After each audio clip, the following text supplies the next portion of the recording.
I guess I should be recording this for my YouTube archives, although... Show peripherals! Mother of pearl! Okay. Okay. So you have not forsaken me. Great. Let's try it. That gave me a heart attack. Okay. Can I just boot from the disk? The Apple II, so it goes through a bunch of configurations, right? The Apple II is pretty fascinating. The thing about it is that Steve Jobs hated it because it's very un-Steve Jobs. It is very Steve Wozniak. That is not what I meant to do. Okay, I am not made for YouTubing because I cannot think and talk in the same time. But I will try. So yeah, the original Apple II is I think 1978, 79. It does well. It's got I think 16K and then can expand it to 48. It's very not that many people have them. It is outsold handily by the TRS-80, the Radio Shack computer. Then you get the Apple II Plus, which I think comes with 48K, and starts being, and that's like their kind of big hit that puts them over. Starts being a very popular computer, very expensive. Apple has always been kind of, the premium brand, and they use that well. Okay, so I'm going to try to, so it seems to want it in the same disk drive. See if that works. Yes, this looks like an actual game. Fantastic. All right, I'll do that as soon as I finish this. So, right, Apple II Plus, that's where it really establishes itself. But Steve Jobs doesn't like it because it is like a very expandable computer. It's very hackery. It's a super hacker machine, which is the thing that keeps it alive throughout the 80s and into the 90s, is that you can keep adding peripherals, you can add a soundboard, you can add all sorts of stuff. And, of course, Steve Jobs is going off on trying to do, well, first the Apple III, which is a total, won't even go into it, total flop. Then the Lisa, which is an interesting flop. And then the Macintosh, which kind of cannibalizes the Lisa, and starts out as an interesting flop. And, in fact, Steve Jobs hates the Apple II, wants to kill it, but it won't die. And then the other people at the company basically make the Apple IIe, and the E stands for enhanced. And like, oh right, the Apple II and Apple II Plus don't even have lowercase and uppercase. As you'll notice, a lot of these games require me to be in caps lock. I'm pretty sure Carmen Sandiego is like that, probably just so it doesn't have to deal with it. But like Infocom games were, all upper. It didn't have the, I don't know, I don't think it had the 80 character. I might be wrong about that. This is all good because it's making me remember what I don't remember. But basically the thing with the Apple IIe is that it is better. It is 64K, which becomes new standard because it's competing with the Commodore 64. And it's, generally a better machine. But they don't cut the price, but they manage to get it from the Apple II Plus. The main difference is internal, is that instead of being 124 chips, it's now like 30 chips. And so it now costs them like under half what it costs to make the Apple II Plus. It is a somewhat better machine. And they've also been, Jobs was very good about kind of working the halls of power, getting tax breaks for educational stuff. They donated like $25 million to the computer to the California school system. And basically after the tax write-offs, it cost them like $1 million. So that's pretty good return in terms of getting a generation of people, used to using an Apple II. It backfires in certain, at least anecdotally, like certainly my experience with it was like an Apple II is the machine you have at school. They're very expensive and they're not as good for games as like Commodore or Atari. So why would that be the thing you would like lust after to have at home? But I knew a bunch of families. This is the great paradox of the incommensurability of 80s computers. I knew people whose families were richer than me, so they got their kids an Apple II, and those kids who I was friends with always wanted to go over to my house and play with the Atari 800, because that's just a better machine for playing. You could have a joystick. You have graphics that did not look like that. And yeah, it is an incredibly bizarre machine. Steve Wozniak is an eccentric genius, but that orange and blue stuff is like just the residue of the way it does color, which is incredibly eccentric. There's no sprites, which is one reason why it is not a great game machine for action games, and anyone who could make an action game for it was just sort of lauded as a genius programmer, like Bill Budge doing a pinball game, which, you know, as action games go, you got one thing moving around, everything else is pretty static. Still absolutely mind-blowing at the time. So the Apple IIe sells forever. It is discontinued in like 1993. It just becomes kind of the standard school computer. There's also then the Apple IIc, which is the more Mac-y looking one that doesn't have all the peripheral ports and it's cute. Then you get the Apple IIgs, which actually sells pretty well for a while, but no one remembers it. That's like 87, 88, and like it has two modes, and one is trying to compete with the Amiga and the Atari ST, and it's okay. But most people who buy them, I think, are just incredibly rich people who mostly use them as Apple IIs because it's backwards compatible. Anyway, hope that was edifying. But yeah, the Apple IIe basically support, like, Mac is not good. I use a Mac. I've been a Mac person since 1990. Love it or hate it. You know, I've got a 2013 MacBook Air. Very happy with it. Hopefully it will survive until their laptops are good again. You know, they've had their ups and downs. But yeah, the first year or two of the Mac, it's just a terrible machine.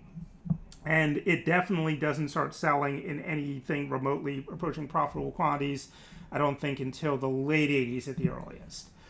When it becomes like pretty good, and the main thing is that you get the laser writer, and the Mac, you know, cements itself as these, you know, say what you will, but if you're doing semi-professional desktop publishing, that is clearly the option, even if you hate Apple.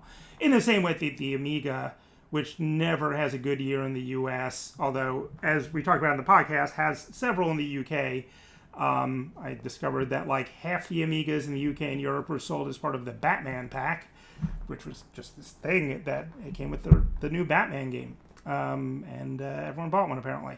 But yeah, the Amiga basically survives in America in the 90s in any way because it's, you know, it's the best at doing video production. It has like Genlock, it has, eventually you get the video toaster, and then it becomes by far, you know, if you do not have $100,000 for a video workstation, you have an Amiga. And the Mac does corner that market in desktop publishing, and therefore by the 90s starts becoming like, you know, 5 to 10% of the market. It's always sort of fluctuated in that zone. But it never would have even survived. It never would have made it that far if not for the fact that the Apple IIe was being sold with like 300% margins or just something absolutely ridiculous because Mac had managed to maintain its, you know, status as a prestige brand, certainly against Commodore 64, which was very plebeian in a good way. Jack Tramiel always says, you know, I make computers for the masses, not the classes. It turns out making computers for the classes could be pretty profitable.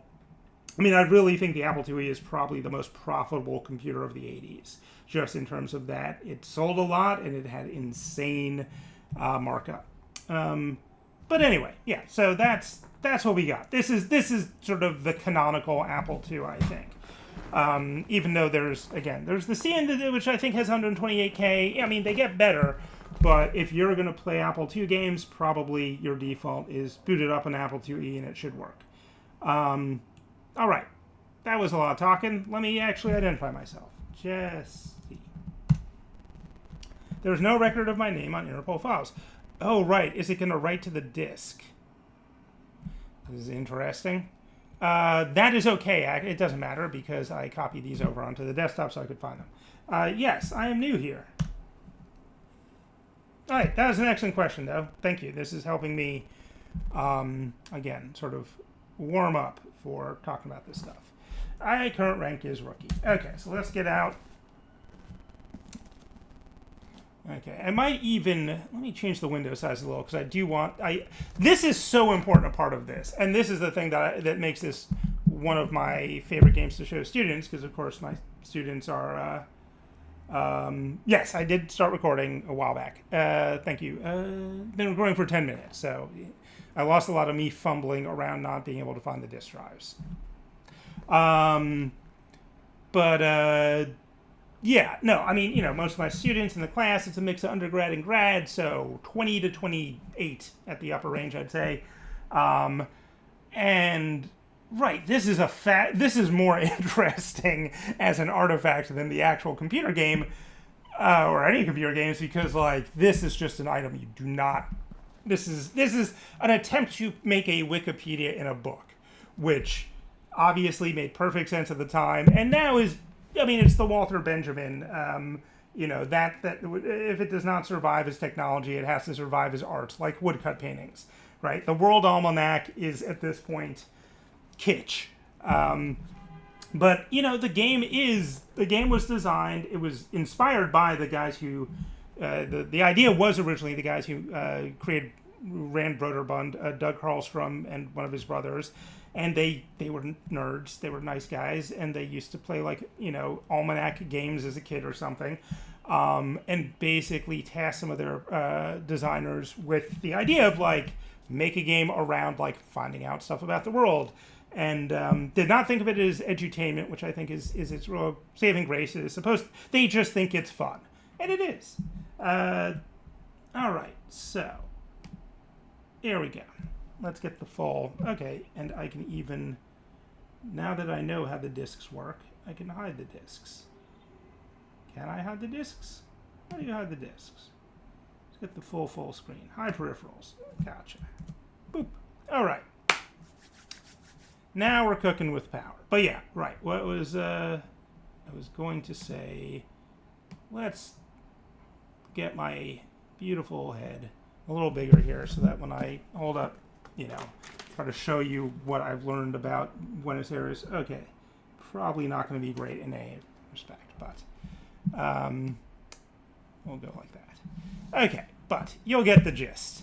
All these games, except for the legendary Where in North Dakota is Carmen Sandiego, which I do have, and I do have the docs for, thanks to the largesse of Frank Cifaldi, who does not really know me, but I asked him politely on Twitter, and I guess having NYU Game Center in your Twitter bio means you're not just a total rando. But yeah, that there was no actual North Dakota Almanac, surprisingly, so it comes with kind of a cheat sheet. But yeah, that was part of the there was a test for seeing if they could do one for every state as sort of part of the educational system. They only did North Dakota, which is a good place to start because it's small and you got Louis L'Amour. Anyway, so the National Treasure. Okay, so let's focus. I'm gonna beat this game, or we'll see. But as I recall, you do 10 cases, and I am an adult semi-academic. I hopefully can look things up by this point. Okay, Chief. National treasure stolen from Buenos Aires. The treasure has been identified as the Sword of San Martin. Should I be taking notes? It's been a long time since I've taken notes in the game. The Amiga games didn't really require that, but it feels like I'm not going to make a map like Wizardry, but. All right. Why did that not work? Oh, there we go. Male suspect. Okay. Male. Buenos Aires. Sword. San Martin. Okay. I'll hopefully be able to read those. I don't know if I need to. Okay. Track the thief and to his hideout and arrest him. You must apprehend the thief by Sunday, 5 p.m. Oh no. It's already too late. Haha. Okay. It's Monday, 9 a.m. in Game World. Good luck, Rookie Jesse. It's beautiful. It's even more beautiful than I've never been there. How do I get back to, here we go. I don't know which is better. God, Jesus Christ. Every time I turn on the color mode on the Apple II, when there's like text, I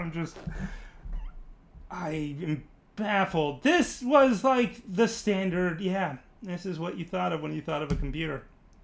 I mean, even CGA doesn't look that nightmarish. Okay. I'm generally think I'm going to be playing these Apple II games in monochrome. I think they look delightful in their, weird light green. It's authentic. In fact, down at the Game Center, the Apple II we have has a monochrome monitor, and I'm glad. All right, Buenos Aires is Argentina's largest city, with a population of about 2.9 million people. I'm sure that's kind of okay. So this is coming back to me. It's been about 2 years since I played this, but right, you can see connections, you can investigate. I believe I should have looked the instructions ahead of time, but it'll depart by plane. No, I'm in Buenos Aires. He sold the sword of Buenos Aires. Obviously, I should investigate. Now, as I recall, this is basically a crapshoot. Right? Although, Palace certainly seems like the obvious place to go, given that where else do you find a sword? Okay, and that uses up 2 hours. Privy Counselor. All I know is he left in a vehicle flying a red and white flag. Ooh, is he Swiss? Okay, and he's male. You know, there is an instruction manual that does have... Let me go into the docs for a second. I know, at least they'll be amusing. Carmen docs, here we go. Where in the world is Carmen Sandiego? It's a very catchy song.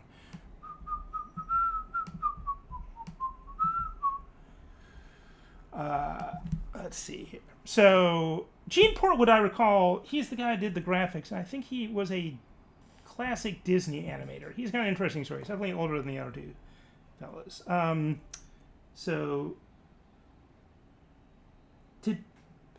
very bad at geography, so you're gonna have to help. Well, you and anyone else, and the Handy World Almanac. But I don't remember. Well, let's see. See, this is the fun, right? Is that it just gets you looking stuff up. Poland. Yeah, Poland in 1985. Whoop, how do I do this? It is half white on top, half red on bottom. I don't know if that's what it looks like now. I mean, hopefully they'll tell us more.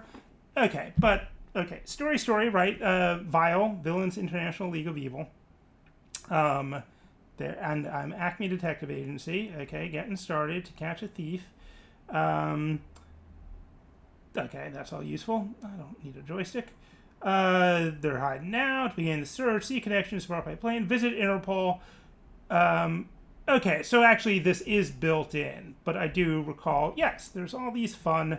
See, Brøderbund's... I don't know if they're my favorite company of the 80s, but they're one... them, Electronic Arts, and Activision, and Infocom. But Infocom's like specific, right? They're doing the text adventures. Yeah, you'd think. You know what's a fun flag to look up? Look up Albania from around 1910 to 1925. They go through like 8 flags, and they're all like crazier variations of the double eagle, getting more and more belligerent.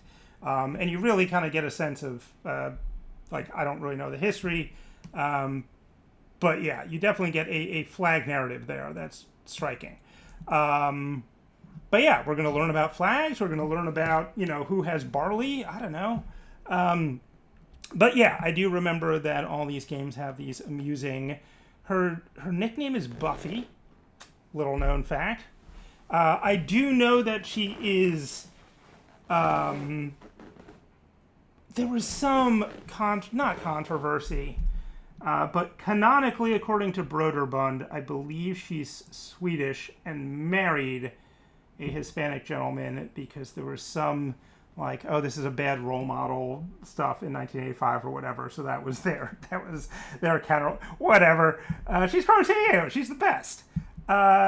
She's a hero. I'm the villain. I'm the one who's going to stop her. Mary LaRock. She's a freelance aerobics director. Her mobile health spot, maybe just a cover for criminal activities, world-class mountain climber. See, that's the thing, is these little facts, right? So, Dazalani Nonker, I think these are all people who work at Brøderbund. It seemed like a happy company. It was 3 Minnesotans, 2 brothers and a sister, Doug Carlstrom and 2 other Carlstroms, can't remember. But yeah, they're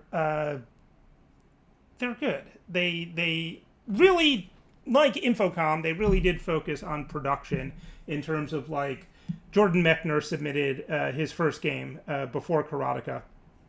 and went back and forth with Karlstrom. Mechner's diaries are available for cheap purchase online. Highly recommended if you like 80s stuff, because he's like 19 or 20 and he's just like got an Apple II and he's trying to figure out what to do, and he makes this pretty good action game called Death Bounce, and just goes back and forth with the guy Karlstrom at Brøderbund, who keeps like basically producing it, being like, look, this is good, but if you want to really stand out, da da da da da. And finally, like, Mechner just kind of gets a little ADD and just like, I don't want to, whatever, and just starts making Karateka instead. And that ends up being a Brøderbund game, and so is Prince of Persia. And they both benefit immensely from, he goes over, he's an East Coast guy, goes to California, stays with Brøderbund, meets one of the most interesting people in that entire story, Tommy Pierce, who's a woman who is basically a genius and just kind of is peripheral, is doing educational software, ends up marrying Doug Karlstrom in like the late 90s when they're both like in their 50s, I think, and then sadly dies of, I think, breast cancer in her 60s. But she's the person who co-made Last Express with Jordan Mechner. And her sister is like the Nabokov butterfly chair at Harvard. Like, just comes from this insane genius family. And you read Mechner's diaries, and it's just like this woman who does educational software, is kind of associated with Brøderbund, is the person who like suggests to him the shadow self, and that like just all of these things where you're like, I mean, it's his game, but anyway.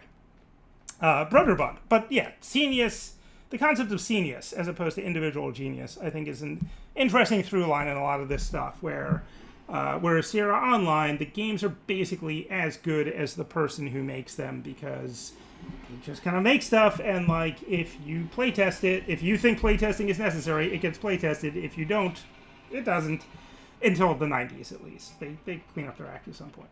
So who could it be? Right, our manual. Could it be Scar Greynault? Plays the role of a mild-mannered folk guitarist, but is actually a complete plug ugly. A little Leon Redbone going on there. He has red hair. He rides around in a limo. So it could be him. He has a 6'8" Sherpa. I like Nick Brunch. All of these people are obviously having a good time. He is on a motorcycle. So already we maybe know who it is, because, you know, well, I don't know. I mean, he was in a limousine. This guy also has a limousine. Okay, I mean, maybe we'll just end up using the computer version of this, but I want to go through all these people are having such a good time. This guy loves his work. All right. Where are we? All right, so vehicle flying a red and white flag in a limo could be a lot of places. Let's investigate somewhere else in Buenos Aires. Let's investigate the harbor. He was here, and he left in a yacht flying a red and white flag, and he hates dangerous sports, which seems like a weird thing for him to bring up. There's a lot of red and white flags, right? Again, there's... Well, but wait. There's only a... But he left in a yacht. So how is the party... Well, okay, where does this place connect to? Lima, which is in Peru. I'm not that bad at geography. Which is a red and white flag. That I can't figure out how cameras work. It's that one there. Rio de Janeiro, which is Brazil, and that is, oh right, that's the green one with the globe on it, and Sydney, which is Australia, which is, yeah, it's like a Union Jack and a weird, so I guess, but he left in a yacht, but, I don't know, it's Peru. Peru's not landlocked, right? See, this is good. I'm, learning all sorts of things about the world. Or that I maybe once knew and then forgot. No. Peru's... Where is Peru? It's one of these countries, right? Yeah, no. It's on the west coast. I knew that. And he hated dangerous sports. Okay, now does visiting Interpol cost us time is the question. It's true. No, but see, this is the thing, is I'm pretty sure the yacht part is confusing me. But I'm pretty sure it has to be one of those because it's not... I mean, it's a game for children. I don't think you have to be like, figure out where to do the connection to get to the country you want to go to. It's like, it's going to be one of these three. But let's visit Interpol. Does this cost us time? So what do we know? We know that they're male. We know they do not like, well, tennis isn't really dangerous, but definitely not mountain climbing or skydiving. Don't know anything about their hair. Don't know anything about that. But we do know they're in a limo.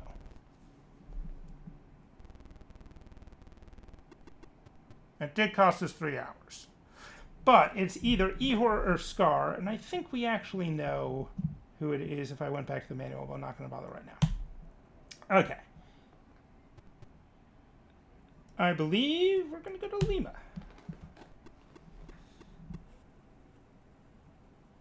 It's beautiful. I'm going to keep saying it. Peru is slightly smaller than Alaska. Rude.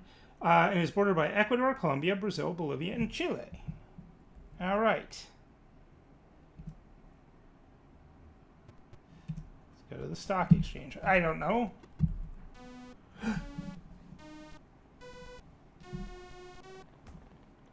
Dun, dun, dun. So I'm on the right track. Excellent. Okay, a suspicious person was here and wanted to know the price of silver. I mean, I guess I could look up silver in here. Nah. I also need to figure out, well, I probably know enough. He hates dangerous sports. Which of these guys is that? You plan to study Gila monsters. Silver and Gila monsters. Well. Okay, I'm gonna open up the, oh well. Okay, worth it. Let's see. It's either Ihor, and he's a brute, has a tattoo, eats lobster tanks, likes cartoons, and then the other person it could have been was Scar Grainault, plays killer croquet. That feels dangerous. So, my money is on Ihor, but we'll find out. Okay, so, sea connections. Okay, Gila monsters and silver. I shouldn't make claims. We're going to do this the right way, but that does. My instinct is to say Mexico, but I could be wrong. But what do I look up? See, this is where it gets interesting, right? Because, I don't know, where am I going to find Gila monsters? I'm not going to find Gila monsters under G, right? They're not going to list them there. Maybe it's under wildlife. Lizards, poisonous? Are they poisonous? Let's find out. I just happened to see that. Let's see. Gila monster. Here we go. I'm sure there's many paths to victory here. A brute whose one weakness is dangerous sports. Yes. Well, he saves it. He's a pro, right? He wants to save it for what he gets paid for. And right, this is the thing. Is like, I found that totally kind of... I was just flipping, trying to think of what to do, and I saw a lizard's poisonous up in the corner here. Flip to that. And now, okay, major venomous animals. I could read all of this. These are all pretty interesting. I mean, this is the 1985 equivalent of the Wikipedia rabbit hole, where now I'm seeing, in this corner, a collection of animal collectives. And I want to read those instead. Like, oh, a husk of hares. I never knew that. I bet that's not true. An exaltation of larks. I've heard that. A clutter of cats. You hear that, guys? That makes sense. Or a clouder. A congregation of plovers, a hive of bees. Okay, that one I think we're all familiar with. A leap of leopards. I think that's just the 12 Days of Christmas. Murder of crows. Sure, we all know that. Okay, but this is. But you see what I mean? Like this is the rabbit hole. All right, Gila monster, up to 30 inches long with heavy body and tail in high desert in southwest U.S. and North Mexico. Immediate severe pain followed by vomiting, thirst, difficulty swallowing, weakness approaching paralysis, mortality very low. And the Mexican beaded lizard, similar to Gila monster. Mexican West Coast, reaction and mortality rate, similar to Gila monster. Okay, see? Then he probably shouldn't have told them that, because, boom, you've revealed that you are going to Mexico City to study the Gila monster. Let's see. About 15 million people live in the metropolitan area of Mexico City, the largest city in Mexico. Hence the name. One of Mexico's most famous mountains is, I'm going to mess this up, Popocatépetl. Let's just leave it at that. All right. Let's investigate. So yeah, this is the loop, right? And again, this is, I don't think you really think through this part. I always just kind of go in order, because at least that way I won't forget where I've been before. All right. Hopefully that's loud enough that you get the semiotic, right? It's not pretty. My sources told me he checked out all the books about modern art. We know he really just tells everyone about this whole dangerous sports thing. Modern art, you say, but modern art is everywhere. But it's most, in 1985. Let's see, 1985, what comes out? Well, you got that weird Peter Gordon record, which is sort of like industrial music. That is very New York modern art. Laurie Anderson has Mr. Heartbreak, I think. Is that 85? I feel like that's 85. I don't know. Basquiat's probably doing stuff. You got Little Creatures. I'm just trying to think of. I don't know anything about art. I just know new wave music. Yeah, New York in 1985 though seems groovy. Okay, I mean, these other countries have modern art too, but let's well, I don't know. What's it say under art? Let's see what the World Almanac has to say about all this. Art, abstract art. Artist noted, Baroque style, Beaux Arts. Galleries, museums, Impressionism, Neoclassical, New York Armory Show 1913. What the hell is that about? Okay, a little sidetrack here. Okay, it's in the history, memorable dates in U.S. history. New York Armory Show introduced modern art to U.S. public in 1913. And we're still the kings, I guess. But yeah, I don't see anything for modern art. But there is pop art. I don't know, are you supposed to just look up New York? And it's going to say, you know what they got there? Art. You know when? Now. Yeah, I don't know. But let's see. Let's see what we have to say about New York City in page 665. So close. Newark, New Jersey. New York City. No, just, population 7 million. Blah, blah, blah, blah, blah. Per capita income 12,800. Yeah, okay, but so how are the kids supposed to figure out that modern art is supposedly in New York? I'm sure Peru has its own modern art scene in 1985, probably better.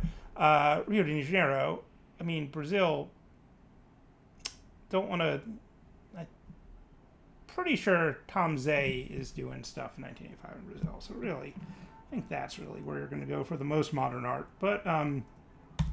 So be it. He is not discarded in the West until David Byrne picks him up in, 92 or 93 with that super duper Tom Zay comp. Anyway, I'm just talking. Over the years, multitudes of immigrants to the USA have been welcomed by the famous Statue of Liberty. Look at it. Look at its faceless beauty. Let's see what this looks like in color. It is my hometown. Well, where I lived over half my life. The Windy Apple. Ah, there we go. Oh, yes, I just noticed. Well, can't win them all. So, let's see. Hotel, sport club, or stock exchange. Again, don't think there's any strategy.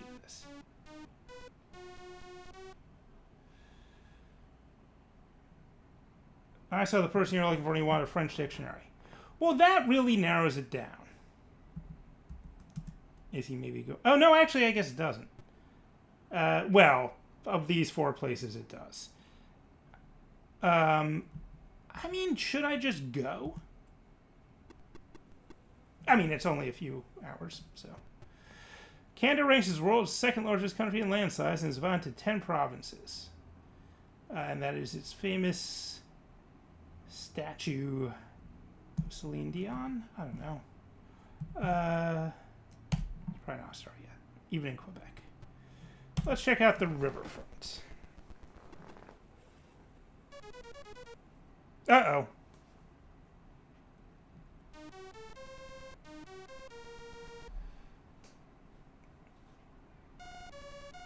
Now, the problem is that I not...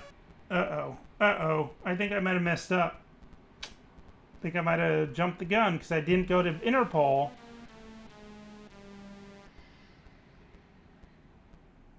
Yeah. I don't have a warrant.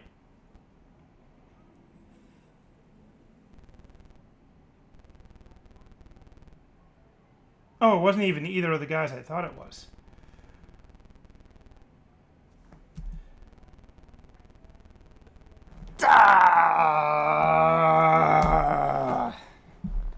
Okay, well, I am a rookie. Okay, well, now I've learned my lesson. So, right, you actually have to... You can't go too quick because you don't necessarily know when you're going to be... All right, let's see how we can do it. Okay, Astral Treasure stolen from Singapore. The treasure's a Jade Goddess. Male suspect. So the limo...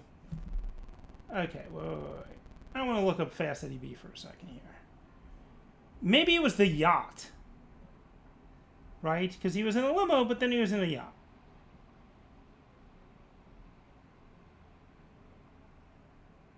Doesn't say either. And he's a croquet player. But not killer croquet.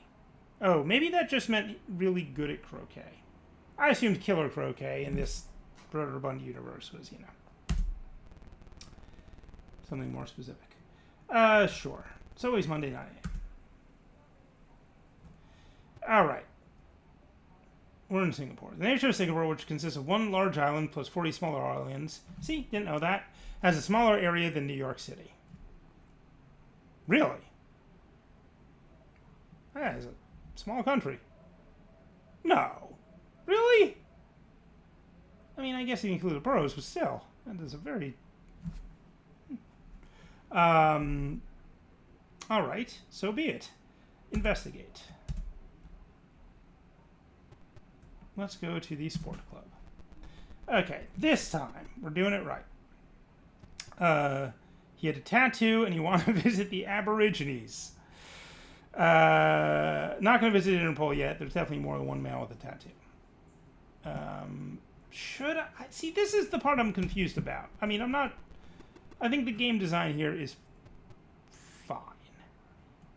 Yeah, that's Australia. I mean, right? I don't want to assume that's the only place with Aborigines, but... this year, teaching 10-year-olds. Port... Okay. Here are some places I don't know about. Colombo. I'm familiar with the detective.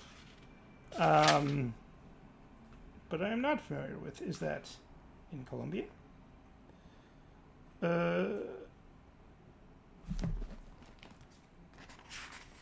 That's just a death roll at the end. That's not an index. I don't know where Colombo is. Or Port Moresby. Oh, no. Well, I love to learn. Ports. Distances between. Okay, that seems like a fun chart. Shortest navigable distances between ports. Where's Port Moresby? Port Moresby. Come on.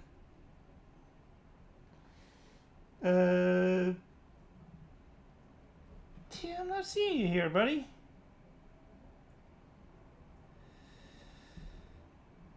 I don't know. Well, I mean, the good news is that I can just go to Sydney, I guess. I mean, I know that, but okay. Well, let's do it.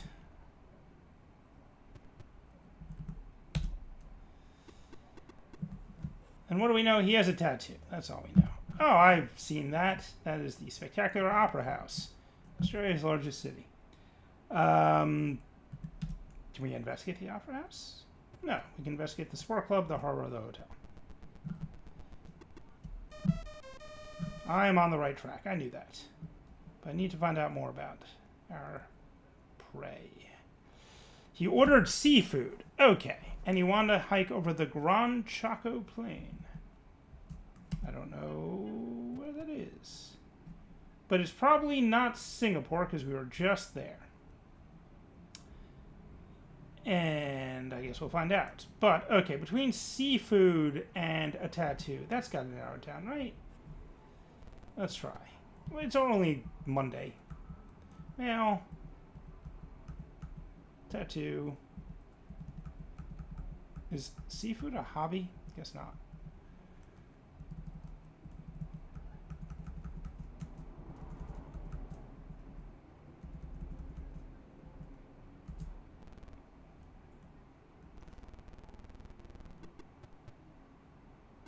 Oh, I have to sleep.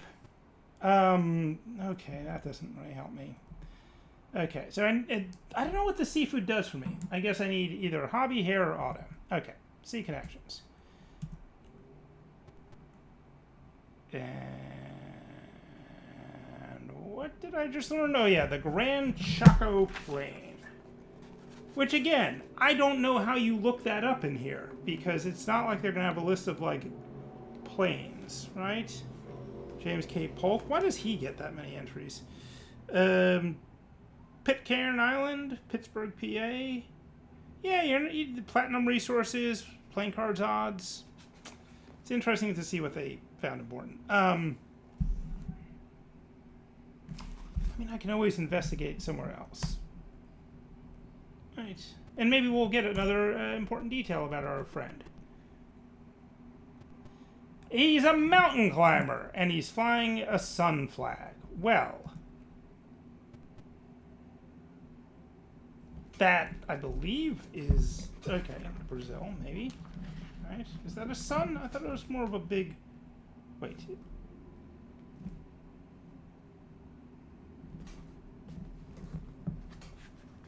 Am I confused about where Buenos Aires is?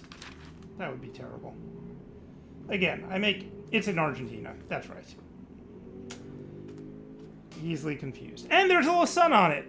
Yes, it is a blue and white striped flag with one of those cool suns that's got like a face that's looking at you. There we go. And he is a mountain climber. All right. So you're watching a middle-aged man learn basic geography in real time. I hope this is as edifying for you as it is for me. Part by plane. Going to Argentina. Still don't know where Port Moresby is.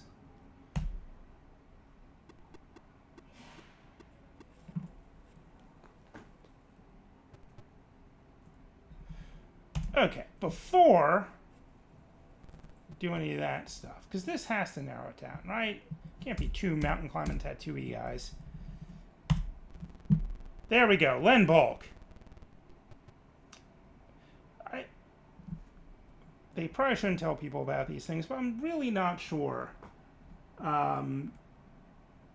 Yeah, the person who hated dangerous sports was Fast Eddie B, who wasn't either of my suspects. I'm not sure why, in retrospect. But the limo ended up being wrong, or I don't know. It was weird, because he didn't list any vehicle. And then we got to him, but didn't have a warrant, so we lost.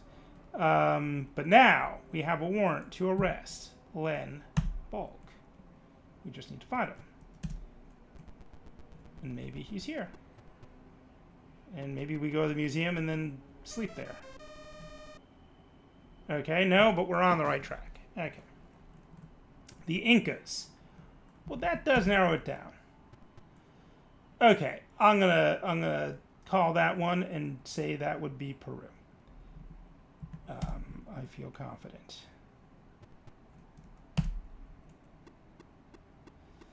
That much has maintained in my addled brain. About 3.1 million of Peru's 18 million people live in Lima. It is funny, you have to adjust for inflation probably about the same amount that you actually have to adjust for inflation, which is about, I don't know, 2.2 from 1985 in terms of money in America. Yeah, I don't know what Peru's population is now. It's definitely gone up. Live in Lima, the nation's largest city. A well-known landmark is the Colonial Archbishop's Palace. Great. My two favorite things, colonialism and archbishops. So yeah, hopefully we just find them, right? Okay, so we got it. At this point, we just have to keep going. A silver buyer, you say. Is this going back to Mexico? This is probably going back to Mexico. This definitely gets harder, which makes it even more embarrassing that I lost the first time. Let's investigate another place, just because, you know, you got time. Let's go to the library. About the Mayas. Okay, yes, I get the hint. But yeah, I'm not sure. It is interesting. So, what do you look up in here for? Okay, silver, maybe you look up metals. I mean, you could just look up Mexico, I guess. And it'll be like, you know, what they got is silver and Mayans.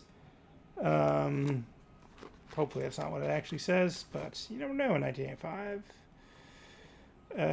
God, there's a whole history timeline in here.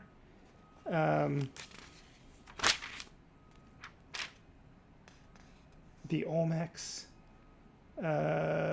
Centering on a jaguar god. That's all it really gets. Anyway. Yeah, we're going to Mexico. All right. Back at the big mountain. I think just this one. So no, we're in the world, but maybe the first couple of cases. Maybe the first case is, and I just haven't been able to get past it. We'll find out. Probably not going to win the entire game, but you know. Oh God! Yeah, you telling me. Well, I guess that if I didn't already have a warrant, that would definitely be my cue. Let's go to the Foreign Ministry. Confrontation. Yep. When you hear that little disc loading, the fake disc loading, there goes the suspect. It's very exciting. So exciting, I want to see it in color. Good Lord.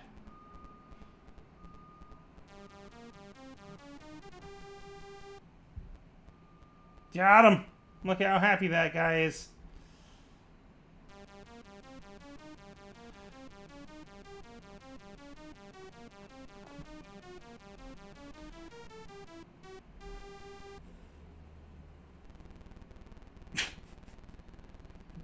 It's unreadable. Yes. Hooray! Lenbolk had the loot, a jade goddess which will be returned to the grateful residents of Singapore. We heard Interpol. Thank you for your good work on this case. Thank you. Good job, Jesse. You have earned a promotion. Yeah, it's like kind of, it's basically the Apple II trying to do Peter Gunn. Yeah, I'll do one more, and then maybe I'll move over to, I don't know, North Dakota or whatever. But I think it is actually saving to these disks. Let me see.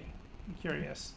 See if the modified has been modified.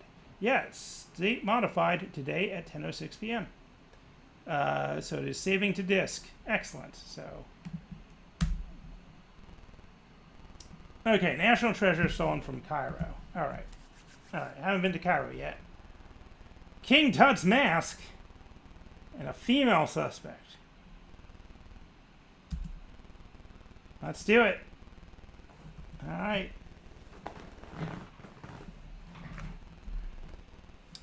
Good luck, me. Oh, wow. That's nice. Population of more than 5 million is the largest city in Africa. And the ruler is the Sphinx. All right. Let's go to the hotel. I mean, it probably just came from a hotel. Dinars, you say? Okay, dinars.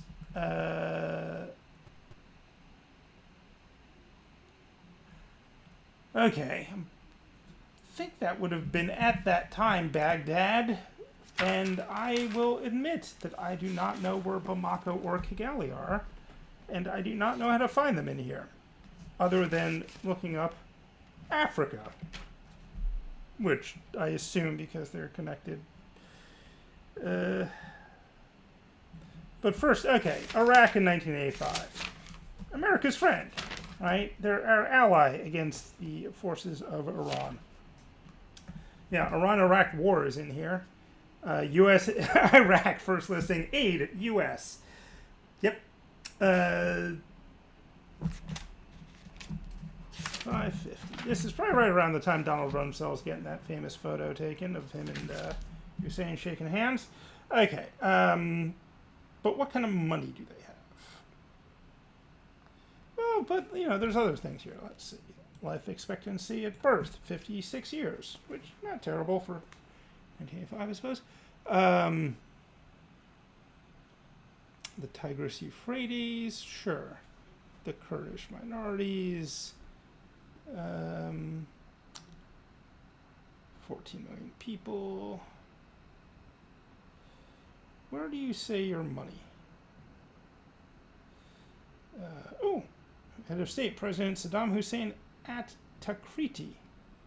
Didn't know that part. The dinar. In fact, it is the dinar. 32 cents of which is worth $1 US. So it's a strong... Oh! That's why I knew that.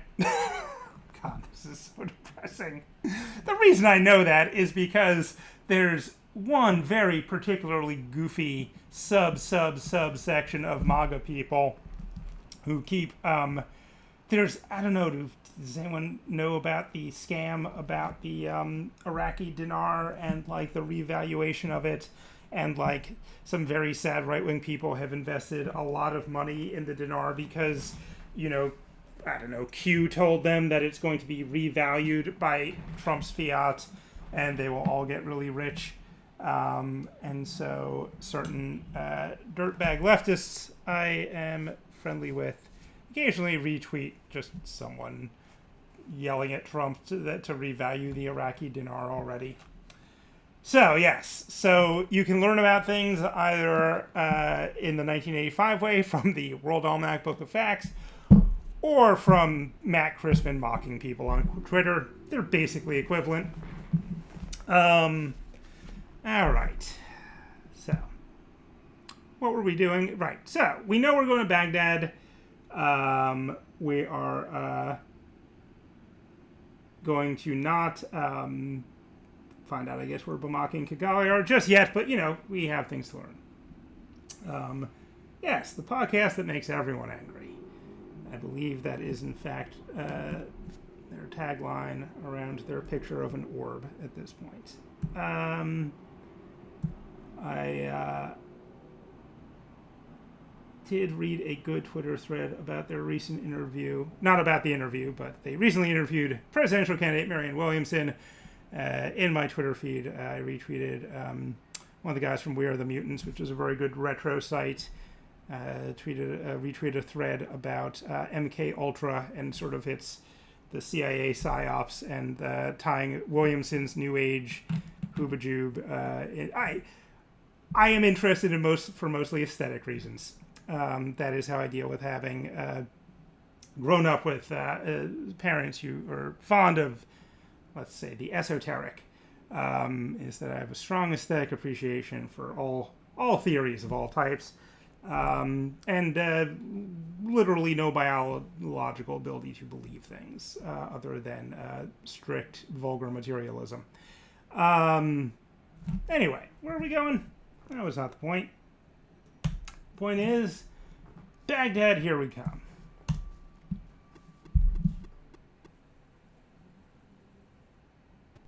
Baghdad, with a population of 3.2 million, is Iraq's largest city. It looks great.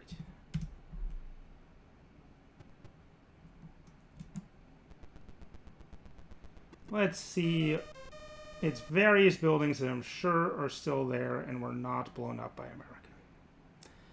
Vile henchman, you must be on the right track. Okay. Ancient Constantinople, now known, which I know, of course, from, well, they might be giants, and also I think they're covering the 4 lads, 4 freshmen, one of those, the 5 buddies, something like that, actual doo-wop group. Yes, Istanbul, not Constantinople. So I'm guessing this connects to Turkey. Right. And Moroni, which I believe is in Utah, and that's where they found the golden plates. I'm all, again, this is, am I smarter than a 5th grader? In some areas. In the things I'm paid for. 5th graders generally do not know as much about 80s games. Ooh, she's got a tattoo. Well, now I'm torn.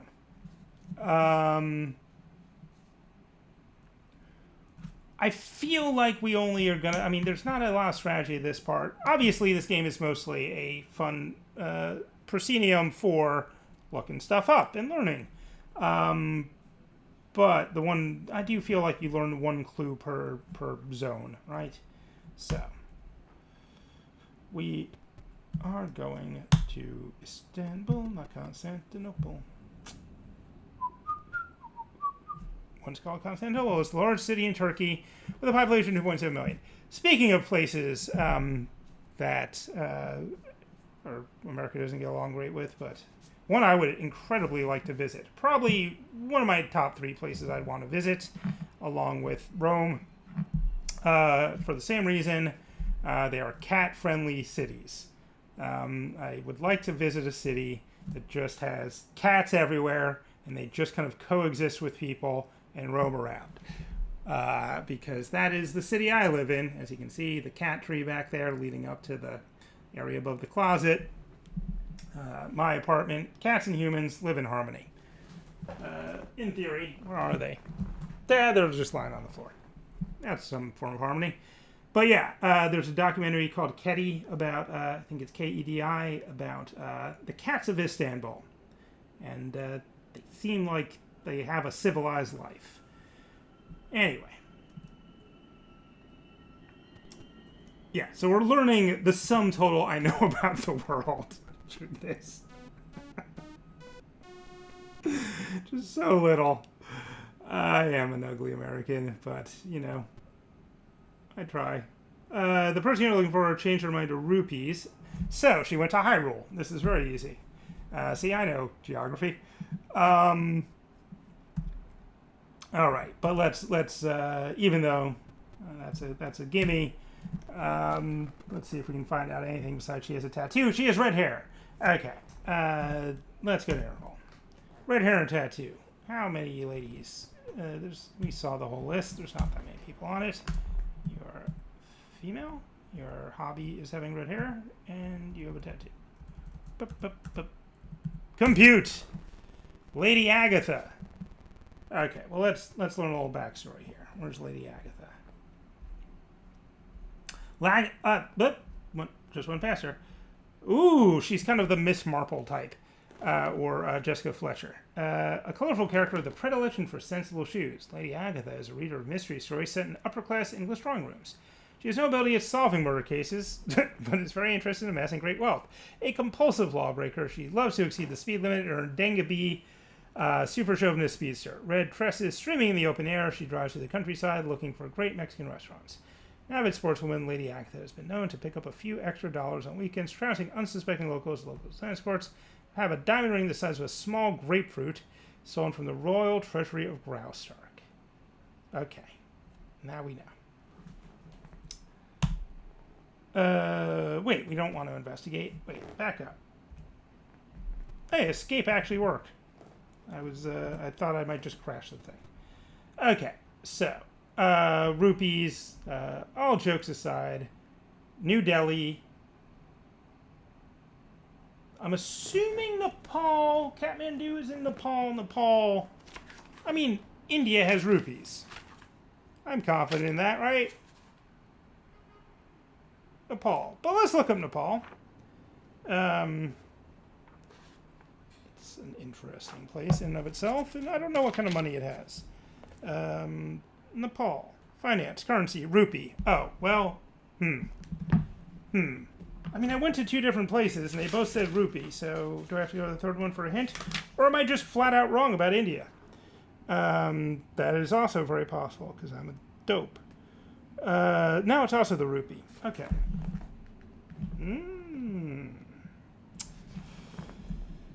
Ages Fuchsing up.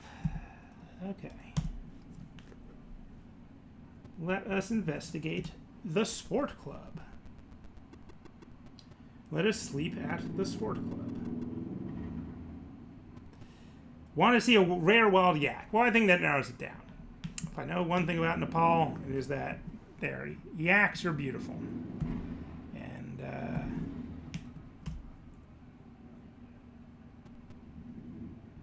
Kathmandu, I'll soon be something new. In your strange, bewildering time is a pre Big Hits Cat Stevens song. Very spiritual.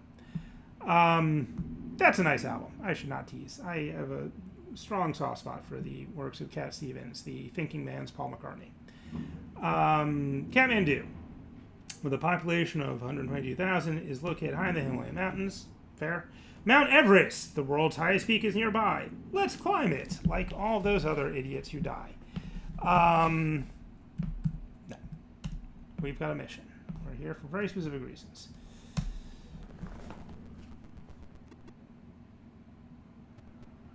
What?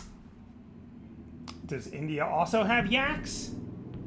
Have I been wrong-footed? Didn't look up the yaks. But Nepal definitely has yaks. And I went to all 3 places. And they both have rupees. And 2 places told me about rupees. This seems unfair. Nepal definitely has yaks. Where did I go wrong? Can I get to New Delhi from here? Well, I can. Okay. Fine. 16 different native languages are spoken in India. Hindi and English are the official languages.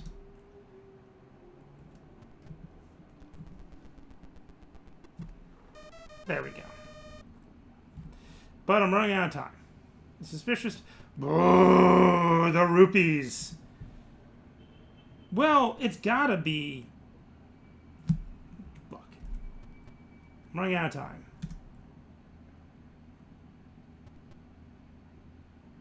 Thailand does not have rupees. Istanbul does not have rupees. It's gotta be Kathmandu. Well, so I don't know where Colombo is. I can't figure out how to figure it out. And I'm accepting strategic hints. I am not accepting, no one look up anything on Wikipedia. Okay, I'm going to take the gamble. Right, back to Yak City.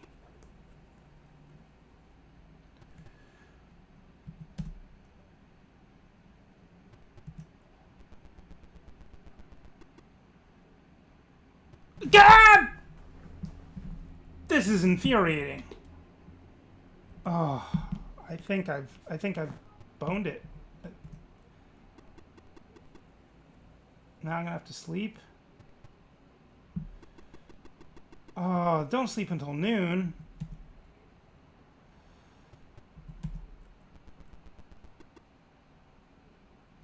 A golden lion. Okay, this is my last shot.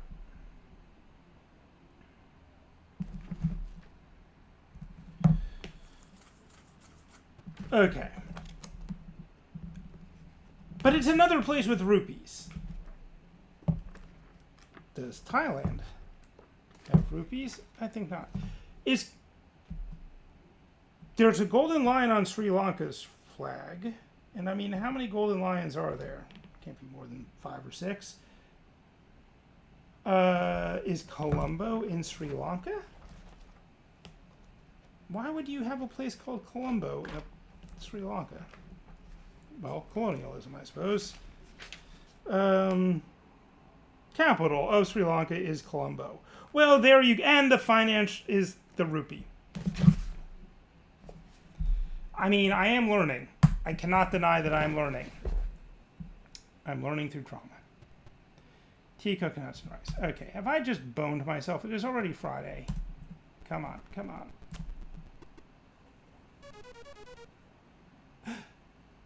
Can I catch him right at the deadline? Oh, I think I did it. I think I did it. Right on the... You know, I just know something unforgivable. There we go. Got to get that question mark in there.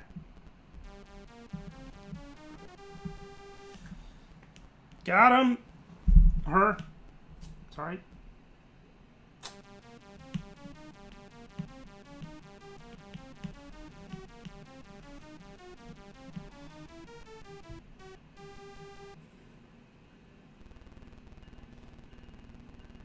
Right at the deadline. Because I kept a lot of wasted plane tickets.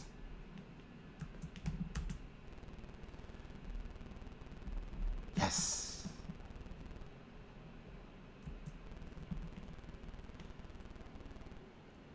Thank you.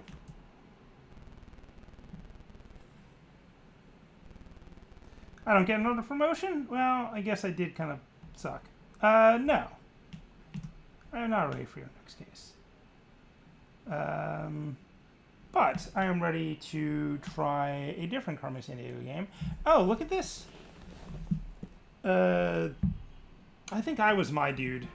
So actually it is... Okay, you can save a bunch of... You got all that room on that disc. Let's see. Game design, Gene Portwood and Lauren Elliott. Programmer Dane Bigham, who ends up making... This is, I think, the same team that makes Shuffle Puck Cafe. I think that's their other... All right. Oh, we're back here. Exactly, keyboard, please identify yourself. So if I typed in... Okay, well, that's good to know. But there's so many Carmen Sandiego games. So let's reset. Let's reboot. And let's look at...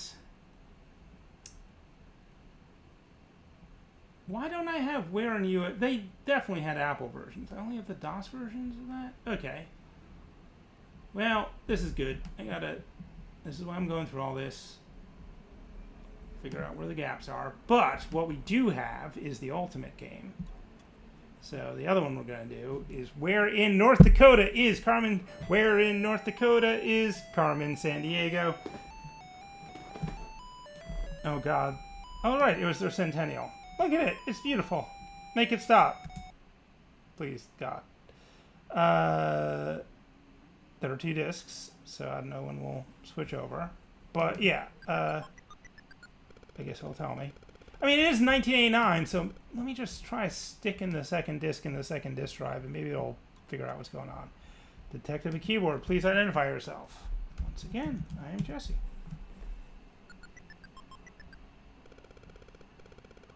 Oh, I guess I'm already on here. I think I solved one case already. Well, so be it. 48. A blue-eyed person posing as Pierre Bottineau made the Standing Rock sit. Oh yeah, I remember the first time I played this 2 years ago, I guess, or around whenever it was around the time that there was the big Standing Rock protest. So I was like, oh right, I've actually heard of a thing in North Dakota. Why are the North Dakota docs not in my list of docs, though? Because that is the most important one. Where North Dakota Apple? I have the discs. I definitely have the documentation and cheat sheets. But where?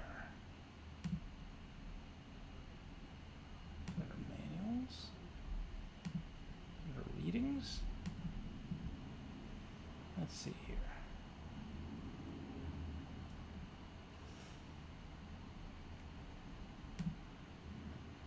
Do I just have to go find that email from Frank Cifaldi? I'm pretty sure I still have it somewhere. But yeah, you kind of need the, because I don't know anything about North Dakota. Well, let's find out.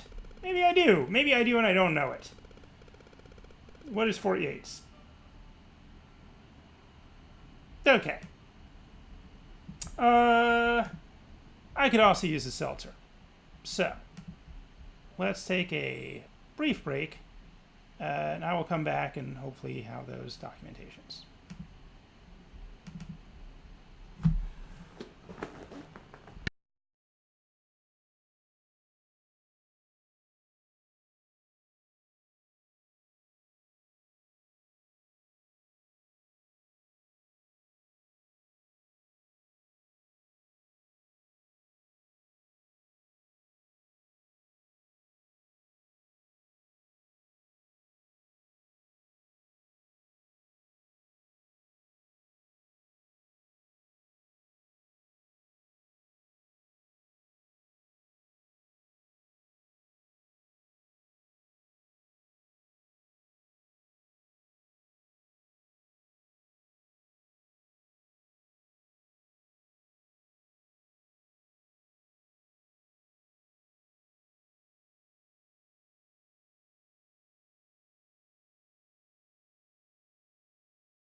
I am back, ish.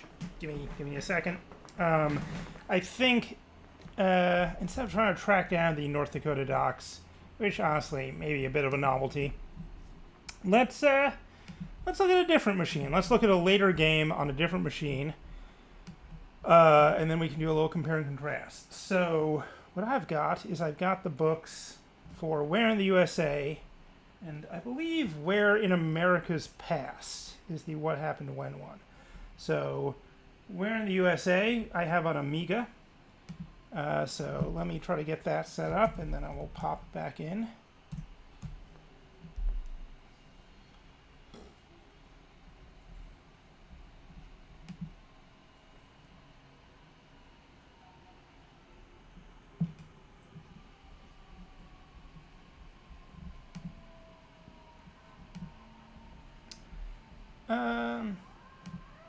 All right, here I am.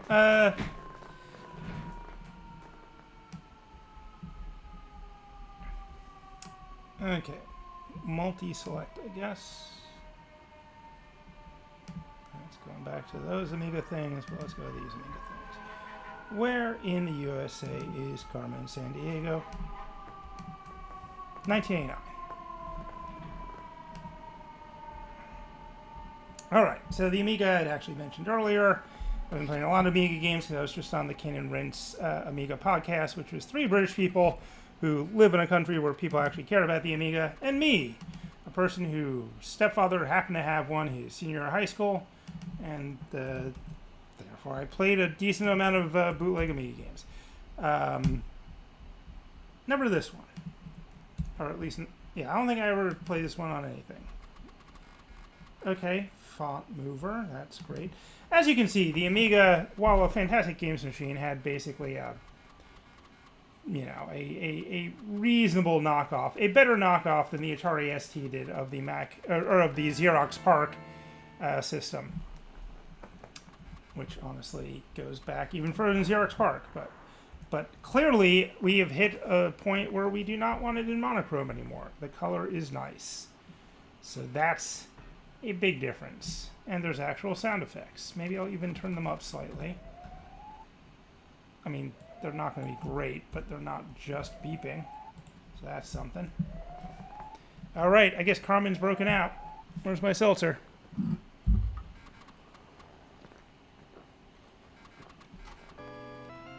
There you go.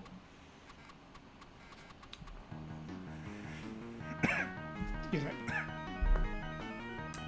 Where in the USA is Carmen Sandiego? All right.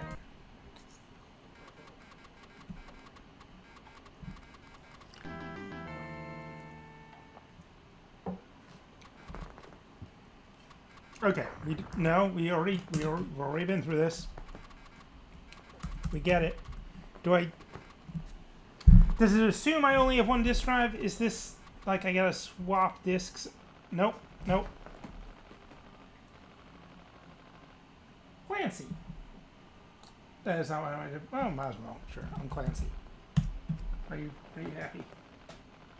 My cat, Clancy, is about to leap on everything and probably destroy it all. Am I new here? Sure. I'm just trying to move things so you can do the least damage. Okay, make your jump. Okay, there we go. All right, you didn't shut anything down. Good job. I am a gumshoe. Salt Lake City. The Great Salt Lake was stolen by a masked female. Okay, this raises a variety of questions. But the first one actually is maybe the most banal. But do I have the manual? I do. So let's take a look at this, just because, again, a program by Glenn Axworthy, although that is the IBM/Tandy version. Okay, this I'm a little more familiar with because I, again, am a provincial doofus, so I do know most of the states. I know of them. I know there is a New Mexico. Okay, I'm sure this story is very deep, but I'm going to move past it. And what I want to find, which is always the most entertaining part, manual. Takes a little while to load. Okay, don't make illegal copies. Sure. Sorry, a little late. Final hint, you can use other things, other reference books, you say. Alright, Travels with Fodors. Yes, so this time we're using Fodor's USA Brøderbund Edition. Alright, so this, now they've got the clout to get their own Fodor's USA. The biggest company in the world in 1989, as far as I know. So this is, I know Miami's in Florida. Okay, I can look things up in the index, look things up the state. Okay, this is the fun. The fun is the learning. No, the fun is where are the different people. There we go. This is what we're looking for. This is the good part. Aw. Carmen. Svengali. Oh, these have gotten better. What a find. It's hard to believe we met when Sven was leaving a Stones concert and tried to steal my purse. Now he's one of the vilest of the vile. Oh, so this is Carmen's own personal scrapbook. I see.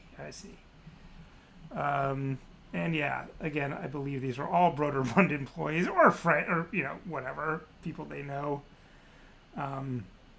Ooh, he's a Taurus. That's good to know. Gypsy Rose Lasagna. Now, Carmen is starting, and I believe that is Doug Karlstrom. That is almost certainly Doug Karlstrom. I recognize him. Very interesting guy. Wrote a very good book in like 1983 or 4 that you can probably get on Amazon cheap about the state of the computer industry at the time. Definitely, Brøderbund survives the big crash of like 83 to 85 better than about anybody. Certainly way better than Sierra, who have to, who are kind of their sister company. They're friendly. They're in around the same area. But yeah, Sierra lays off like 3/4 of their people because they made a bunch of Commodore VIC-20 cartridges, thinking that was going to be a big boom, and just made 100 games in 1982 or 1983. And yeah, a very goofus and gallant relationship between those two companies. Whereas Carlstrom makes a few things, they're all very good. Does print shop, does, you know. Okay, so we got Gypsy. We got BBD O'Brien. What a gal. Always willing to share her advertising knowledge with a coworker. When I recruited her, she was selling hot copies of Choplifter, a Brøderbund game, an important, excellent Brøderbund game, on a street corner in San Rafael. These people have gotten more exciting. She confessed she hated her brown hair and was thinking of dyeing it peacock blue. Sheriff Paul Drive. A memento from Paul's collection. He likes the Phillies. That's good to know. Last book read The Joy of Changing Your Oil Filter. Ken Hartley Reid. Ken dining on fish sticks at the patio of his favorite restaurant, Lobster Verde. Trying to convince him to put a streak in that mousy brown hair of his. Okay. Well, you know, we'll come back to this, but yeah, every Carmen Sandiego game comes with a increasingly goofy set of villains that you have to track down. But Venus H. Pencil. Word processing's loss is crime's gain. Okay, yeah, they've definitely gotten goofier now. All right. Well, what we know is this lake was stolen, so let's deal with that. Your assignment. Oh, right, and now we have a mouse. That's an exciting difference. Track the thief from Salt Lake City to her hideout and arrest her. You must apprehend the thief by Saturday, 10 p.m. Maybe I had until Saturday. Maybe I didn't cut it up. Good luck, Clancy. Yes, good luck, Clancy. All right, the chief. Welcome to Utah, the Beehive State. Yes, there's a good Randy Newman song about that. Millions of years ago, Utah was home to many dinosaur species. Today, visitors can see skeletons of these early Utah residents at Dinosaur National Park. Okay, so this looks exactly the same, just now it's icons. And I bet it still doesn't matter where you go. A sturdy game model. What? Why am I already sleeping? She was researching Ozark folk music. She was humming Rigoletto. Okay, I feel like the first one is where we're going, which is Arkansas. Although I feel like I again should look up whatever. I know the Ozark Softscape. They made Mule. And 7 Days of Gold. Danny Button and friends. She was humming Rigoletto, I feel like, is a reference to one of these things, but I'm not going to go through all that. Okay. Should I just go? Let's see. Yeah, let's just go to Little Rock. Ooh, listen to those airplane sound effects. Yeah, you don't really appreciate late 80s computer technology until you experience early 80s computer technology. Welcome to Arkansas, the land of opportunity. Arkansas is the largest producer of bauxite or aluminum ore in the U.S. Look at that lovely. I think... no, I guess Bill Clinton wouldn't have been governor this late, because this is 89. Or maybe he was. I guess he went from governor to president, right? So yes. I think that is the capital, or whatever. We'll find out. Let's go to the library. Ooh, stereo. I can... Oh, this guy.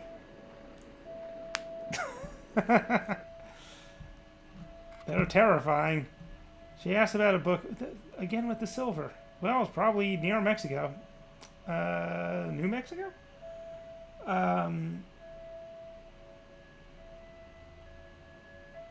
And we know she was humming Rigoletto. I need another. Okay, let's get one more. We got Pueblo, Colorado. Denver. Okay. Yeah, Pueblo, Colorado, I know about because of the Dead Milkman song Stewart, where it points out that is where I learned that many government or sort of little mailings you would get about like facts about the world came from Pueblo, Colorado. Anyway. Okay. Let's go to Denver. Welcome to Colorado. Oh, look at all the skiing. Something I never did, even though I lived in Colorado for 3 years. The Centennial State. Denver, the state capital, is called the Mile High City because of its altitude. It's true. The 13th side of the capital is exactly 1 mile above sea level. Oh, that's nice. You can just sort of look at what's going on there. Do you need to hit the depart button even? Let's go to the Denver... I've actually been to the Denver Historical Society. This is great. Uh-oh.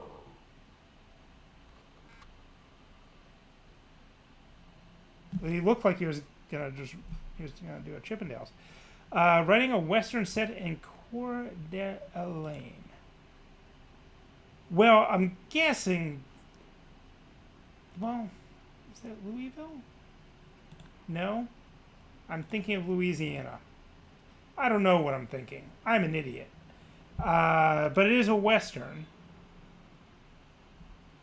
So that does narrow it down. That it would not be Kentucky or Minnesota, but I don't think. But I don't know what Coeur d'Alene is. Is that a? I guess it's a city.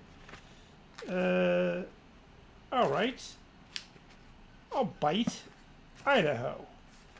Tell me things about Idaho. Fodor's. Let's assume I'm going there. Practical information. Children's entertainment. Drinking laws. Sure. Oh, Coeur d'Alene. There we go. 681. Well, let's find out a little. How does it have such a fancy name? Whitewater Adventures. Coeur d'Alene's lovely lake. This particular drive ought to be made slowly, for there's enchantment every yard of the winding overlook. The lake is lovely to the point of disbelief. No lake in all the Northwest evokes such imagery, has such color range, seems so ethereal. I did not expect this to be, I mean, I guess it is a guide that you're supposed to use when you're actually traveling. But that's, you know, that's lovely and fairly poetic would be too strong a word, but, you know, it's describing the thing. Ooh, several words about Idaho's national forest. Fascinating, unique, unparalleled, fantastic, adventurous, and beautiful. I don't think the forests themselves can be adventurous, but I get your point. I mean, this is selling Idaho. I will say I've never wanted to go to Idaho more than I do right now. The lake sounds nice. It's got me that far. Coeur d'Alene. Oh, here's the different hotels you could stay at. There's a Motel 6, convenient, comfortable, and clean, or a Travels 9 motel, efficiency with a flair. All right. So, we know it's going to Boise. But we still don't know that much about her. So let's... Yeah. Okay, this is the bit... Right. Okay, there's a Snake River. I get it. Tell me about her.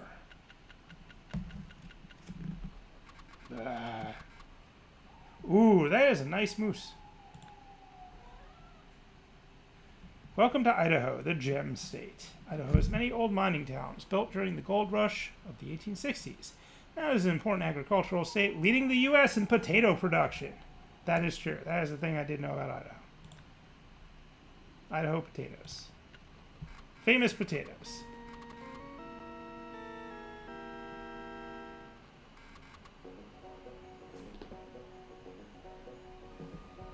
These villains are getting, these henchmen. She was eating sashimi. What was the other thing we knew about her? Rigoletto. And Plymouth, which, let's face it, we know that. Wilmington, of course. Okay, I'll bite. I know that she is a lady. I know that she likes sushi. And I know that she likes opera.